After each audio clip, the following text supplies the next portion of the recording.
안녕하세요, 찰리브라입니다. 아마 급작스럽게 조정이 약간 들어와서 아마 여러분들이 아마 다들 놀라셨을 텐데, 기존에 이제 계셨던 분들 같은 경우는 뭐 이게 조정이냐라고 이제 보실 분이 있을 거고, 신규 투자하시는 분들 같은 경우는 무서워서 이거 투자 못하겠다, 아마 여러 가지 아마 견해가 있으실 거예요. 근데 제가 정리해서 좀 중심 사항만 이제 굵직한 사항만 이제 말씀드리면 어떤 거냐면, 가만히 여러분들 보세요. 비트코인이 예를 들어서 지속적으로 계속 올라갔어요. 그리고 비트코인에 관해서 기대치가 되게 많았었어요.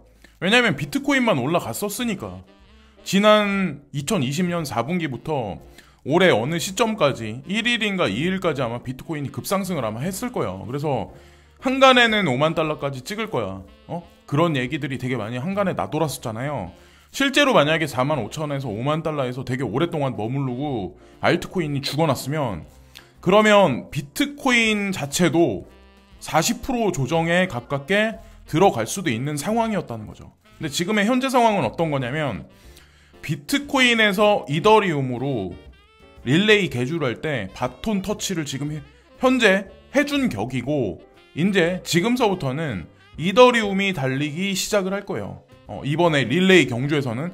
그래서 이더리움이 달리기 시작을 하면 여기서 다시 라지캡 마켓에 있는 코인들, 그 이후에 알트코인들, 짜잘한 알트코인들 있죠. 여러분들 많이 가지고 계신 그쪽으로 서서히 다시 옮겨가기 시작을 할 거다. 그래서 한동안은 비트코인 친구 같은 경우는 잠시 쉬는 시간을, 휴식의 시간을 가질 필요가 있다는 거죠.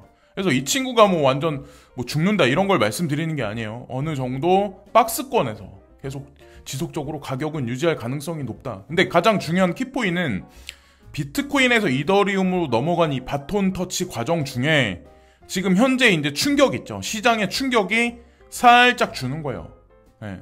그래서 그거에 관해서 폭락 장세가 출현할 거라고 생각하는 거는 좀 오바가 아닐까. 그래서 알트코인 장세 지속적인 어떤 그 상승장에 시발탄을 쐈다라고 보시면 되는데, 아마 이 코인360.com을 보시면 아마 아시겠지만 비트코인이 좀 조정이 들어갔죠. 뭐 5.72% 정도 이제 조정이 들어갔는데, 그 반면에 이더리움 같은 경우는 5.52% 정도 상승을 했어요. 그러니까 업비트 창만 보면 파란색 이렇게 있는데 사토시 마켓을 봐야 돼. 사실은 사토시 마켓에 보면 이 이더리움 뿐만 아니라 좀 제가 눈여겨봐뒀던 어떤 그런 코인들은 좀 시세 진폭이 이렇게 짙게 그린 컬러로 되게 있는 코인들이 되게 많거든요. 그래서 제가 그걸 보면서 뭐 물론 뭐 비트코인 개수도 자고 일어나니까 많이 늘어나 있는 것도 사실이긴 하지만, 어쨌건 바톤 터치가 지금 이양되는 와중이기 때문에 혼란스러운 상황이 잠깐 올 수 있다. 그러나 알트코인 진짜 상승장이 오고 있다는 거죠. 그래서 도미넌스는 67.81까지 지금 현재 떨어졌는데, 앞으로도 만약에 비트코인이 이 가격대에서, 이 피앗머니 이 가격대에서 횡보를 해준다면, 알트코인들이 만약에 시세 진폭을 그리면 이게 60까지 1차적으로는 떨어질 가능성도 있어요. 그래서 그게 아마 포커스가 아닐까라는 생각을 하고, 여기 나와 있는 것 같이 이분이 이제 차트 그린 것 같이 지금 현재 뭐 크나큰 뭐 위기에 뭐 그건 아니고 박스권 장세에서 뭐 밑꼬리가 말리면서 지금 현재 이제 어떤 뭐 이런 추세라서 크게 뭐 위험 시그널이 있다? 이렇게 보기에는 좀 그게 있지 않나. 그리고 중요한 건 테더 이슈로 인해서 15일날 큰 하락이 올 수도 있다라고 아마 걱정하시는 분들이 되게 많으실 텐데, 비트코인이 만약에 그때까지 조정 없이 달려갔다면, 알트코인이 중간중간에 이런 조정 없이 달려갔다면 진짜 테더 이슈로 15일날 터질 수도 있죠. 근데 테더 이슈로 인해서 이 시장에 불안감 조성한 거는 벌써 10번이 넘어요. 제가 이 시장에 있는 동안에 2016년부터 지금까지 있으면서 테더 갖다 하도 많이, 지금까지, 그리고 가장 중요한 건 스테이블 코인 중에 테더가 차지하는 비중이 상당히 높아요. 그래서 테더 문제가 진짜 많이 불거지기 시작을 하면 뭐 40% 폭락? 50% 폭락? 그거는 껌이라는 거죠. 그거보다 더 심하게 될 수도 있어요. 근데 저는 그냥 스리슬쩍 지나가지 않을까라는 생각을 하거든요. 중간에 그냥 이런 조정 장세가 지속적으로 있으면서. 그래서 어쨌건 그렇게 생각을 하는데 뭐 지켜봐야죠. 어쨌건. 근데 모르겠어요. 근데 저 같은 경우는 하도 태도에 관해서 뭐 이런저런 사람들이 말을 많이 했었고, 예. 그냥 계속 지나왔기 때문에 그냥 그러려니 생각을 하고, 자, 여기 보시면은 쉘비라는 분인데, 이분도 이제 똑같은 얘기를 하죠. 이더리움의 태동이 지속적으로 있을 수가 있다. 지속적으로 계단식 상승에 이제 들어갔다. 컵앤핸들에서 이제 오른쪽 벽을 만들면서 올라가기 시작을 할 거다라는 얘기를 하거든요.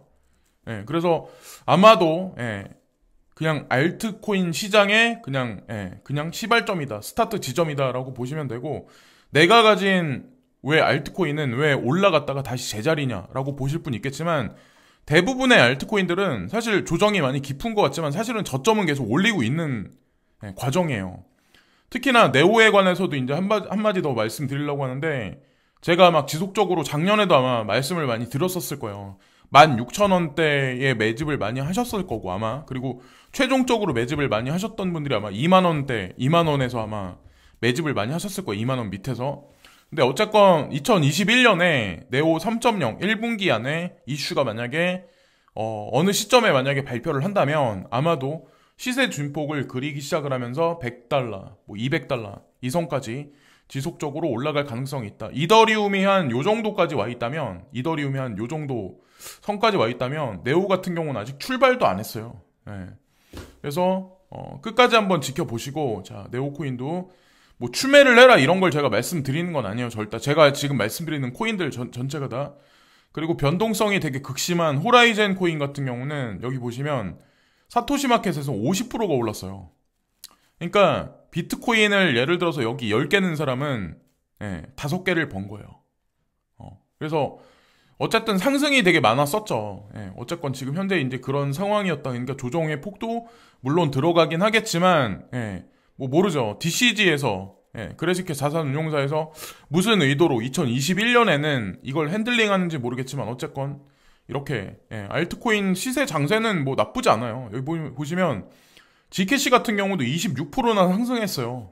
되게 많이 올랐어요. 그래서 어쨌건 베리 실버트가 호라이젠하고 GKC에 관해서 한마디 던진 게 있거든요. 제가 좀 이따 이제 말씀드릴 거고, 여기 보시면 조시라거거든요. 이더리움에 관해서 이분도 이제 똑같은 얘기를 하는데, 사토시가로 0.036까지, 그러니까 지금 현재가 0.033이면 조금만 더 올라가면 진짜 본격적인 알트코인의 상승장으로 돌입할 거다. 똑같은 얘기를 하죠. 사람들이 다 공통되게 이런 전문적인 차트3 공통된 얘기를 할 때는 그 방향이 맞는 거예요. 그래서 업비트 창이나 뭐 빗썸 창에서 원화 가격으로 있는 게 안 간다고 막 이렇게 보지 마시고, 큰 맥락의 관점, 전문가들이 과연 어떤 식으로 지금 관조를 하나, 이 시장 자체를, 거기에 이제 포커스를 맞추시면 돼요. 너무 겁을 너무 많이 먹지 마시고. 자, 그리고 베리 실버트가 이런 얘기를 지금 하죠. 2021년이 프라이버시의 한 해가 될 거다. 이정표가 될 거다. 그리고 탈중앙화와 검열, 저항에 관해서 이정표가 될 거다. 이런 얘기를 지금 하고 있는데, 그래서 GKC와 호라이젠 코인의 이니셜을 여기다가 올려놨죠. 해시태그 해가지고. 그래가지고 이 코인에 관해서 뭐 급작스럽게 베리 실버트가 뭐 립한다, 립한다, 뭐 이렇게 보기에는 뭐하고, 제가 아는 걸로는 이 분 자체가 이 프라이버시 코인에 관해서 관심도 되게 많고, 앞으로 되게 발전이 되게 있을 거다라고 본인이 얘기를 했었어요. 그리고 GKC 같은 경우는 2025년에 5년까지 $60,000까지 갈 거다라는 얘기를 이분이 하셨었거든요. 그래서 일관되게 지난 몇 년 동안 지속적으로 똑같은 얘기를 반복하기 때문에 신뢰도 할 수 있고, 그리고 어떻게 보면 베리 실버트라는 이 인물하고 글렌 허친스라는 연방준비은행의 이사인 어떤 그런 분들, 미국 정부하고도 어떻게 보면 DCG 그룹은 관련이 있기 때문에 이 익명성 코인에 관해서 겁을 되게 많이 먹으신 분들 아마 되게 많을 거예요. 한국 시장에서 상장 폐지됐기 때문에. 근데 저는 오히려 그거를 반대로 해석하거든요. 모두가 다 겁을 먹고 모두가 다 떨어져 나갈 때 오히려 누군가들은 매집을 했었다는 거죠. 저도 마찬가지로 똑같이 동조해서 매집을 했었어요. 제가 제 채널에서 아마 계속 지속적으로 제 영상 보신 분들은 아시겠지만, 그래서 어쨌건 뭐 2021년에는 아마도 확실한 모호한 규제안이 아니라 익명성 코인에 관해서 확실한 규제안이 나오면 아마도 대단한 일이 되게 많이 생길 거예요. 예. 예, 지금 홀딩하고 계신 분들 위주로 말씀드리는 거고, 예, 변동성이 워낙 크기 때문에 예, 사는 거는 좀 비추해요. 예, 신규 분들 같은 경우. 그리고 어떤 분이 어저께 댓글을 다셨는데, 그레이스케일 자산운용사에 있는 포트폴리오는 고객의 요구에 의해서 만들어졌다. 근데 뭐 그게 중요하냐라고 저한테 말씀하시는데, 그레이스케일 자산운용사 포트폴리오에 그 특약을 보면 거기는 문구가 그렇게 돼 있지만 이 사람 자체가, 그레이스케일 자산운용사 자체가 바라보고 있는 개별적인 코인들에 관한 경향을 베리 실버트가 어떻게 바라보는지에 관해서 모르는 사람들이 그렇게 말을 하는 거예요. 자, 이 사람은 지속적으로 요런 코인, 개별적인 코인들에 관해서 지속적으로 어필을 해왔었어요. 이미 상품을 출시하기 전부터. 그럼 그게 고객의 요구에 의해서 그게 만들어진 거예요. 이 사람 의도에 있어서 만들어진 거예요. 그러니까 알아도 겉만한 거야. 수밭 겉핥기식으로 아니까 그런 식으로 생각을 할 수밖에 없는 거예요. 그러니까 코인 투자에서 실패할 수밖에 없는 거고. 저 같은 경우는 끝까지 다 찾아보잖아요. 수년간에 걸쳐서 이 사람의 히스토리, 이 사람이 과거 2015년에 과연 이런 코인들에 관해서 무슨 얘기를 했나, 2016년에 무슨 얘기를 했나에 관해서 찾아보잖아요. 그러니까 그게 일관되게 저는 얘기를 할 수 있는 거고, 제가 목소리 크게 얘기를 하고 저도 투자해서 수익을 날 수 있는 거예요. 네. 그렇게 보시면 되고, 자 보세요. 그리고 킴닷컴이라는 분이 있는데 보세요. 대중 인식이 되게 안 좋은 코인이 사실은 비트코인 캐시예요. 비트코인 캐시가 좀 올랐죠. 그죠? 제가 생각하는 목표가가, 그리고 이분이 이제 주장했던 목표가가 2021년 한 해에 3,000달러라는 얘기를 목표가를 제시를 했었거든요. 근데 저는 충분히 현실적으로 330만 원까지는 올라가지 않을까라는 생각을 해요. 그러니까 비케만 이렇게 가는 건 아니겠죠. 다른 뭐 비트코인도 뭐 지금 조정에 들어갔지만 뭐 엄청나게 또 올라갈 거고, 나머지 다른 코인들도 그에 버금가게 이더리움이라든가 그에 준하게 다 올라갈 거라고 이제 전 생각을 해요. 근데 이번 채널에선 이제 몇몇 개 코인에 관해서 이제 설명을 드리려고 하는데, 이분은 이제 킴닷컴이라는 분이죠. 한번 따로 한번 조사를 해보세요. 저는 비트코인 캐시를 세계 최고의 전자연금 솔루션으로 만들기 위한 노력에 공식적으로 참여를 하고 있습니다. 실제 및 온라인 공급 업체와의 BCH 사용을 가속화하고 사용자 기반을 늘리는 데 도움을 드리겠습니다. 나는 이것을 하는 방법을 안다. 같이 해보자. 막 이런 식으로 얘기를 하는데, 저는 그런 생각을 해요. 비트코인은 왕자의 자리에 있는 기축을 만드는 기준이다. 실사용을 뭐 된다라고 말씀하실 분 있겠지만, 사실 실사용 측면에서는 비트코인 캐시가 사실 범상용화하기에 더 기술적으로는 더 우위에 있는 건 맞아요. 여러 면에서. 그리고 제가 이 코인을 나쁘지 않게 보는 이유가, 일단 대중 인식이 되게 안 좋아. 뭐 중국 코인이 어쩌네. 그리고 예전에는 뭐 해킹이 벌어졌네. 그리고 BCH 자체 내에서 코인을 자꾸 찍어냈잖아요. BSV도 찍어냈고, 이번에 BCHA도 찍어냈잖아요. 자꾸 찍어내니까 이 값어치가 없을 거다라고 사람들은 생각을 하는데, BSV와 BCHA가 상호 연관해서 저는 그들이 뭐 생태계를 구현할 거라고 생각해요. 훗날. 어쨌든 대중 인식이 안 좋기 때문에 저는 오히려 좋게 보고 있었던 거고, 자, XRP에 관해서도 이제 한마디 드리려고 하는데, XRP 가격은 강세 모멘텀을 되찾기 위해 이 주요한 저항을 깨야 합니다. 리플에 대한 증권거래위원회 소송이 진행 중임에도 불구하고 XRP 가격은 단기적으로 강세 신호를 보이고 있습니다. 뉴스는 이렇게 나오죠. 근데 제가 말씀드렸죠.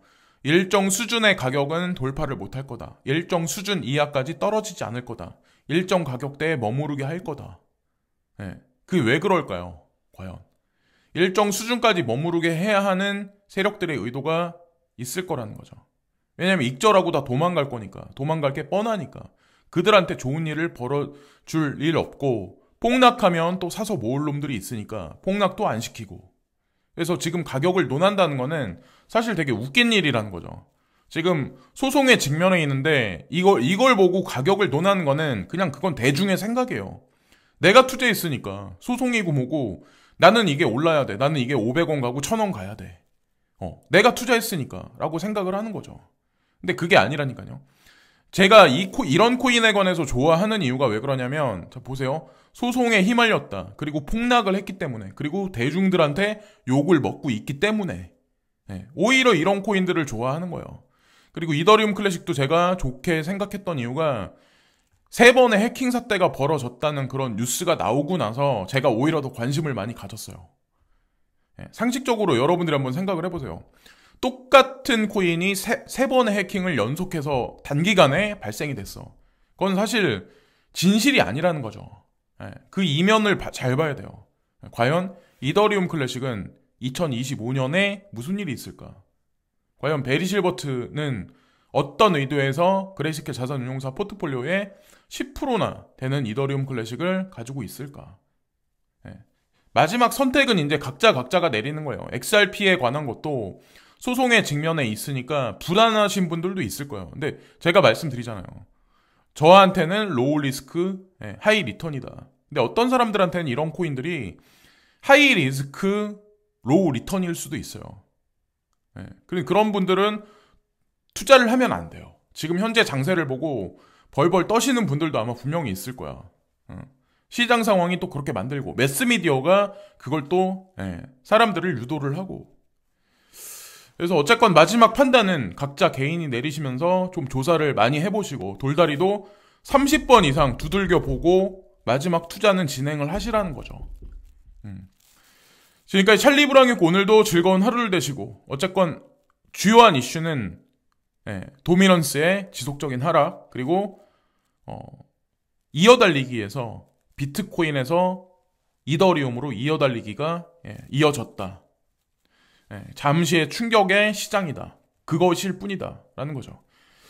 오늘도 시청해주신 모든 분들께 진심으로 감사를 드리고요. 구독과 좋아요 마지막으로 부탁드리면서 이번 영상도 마치겠습니다. 감사합니다.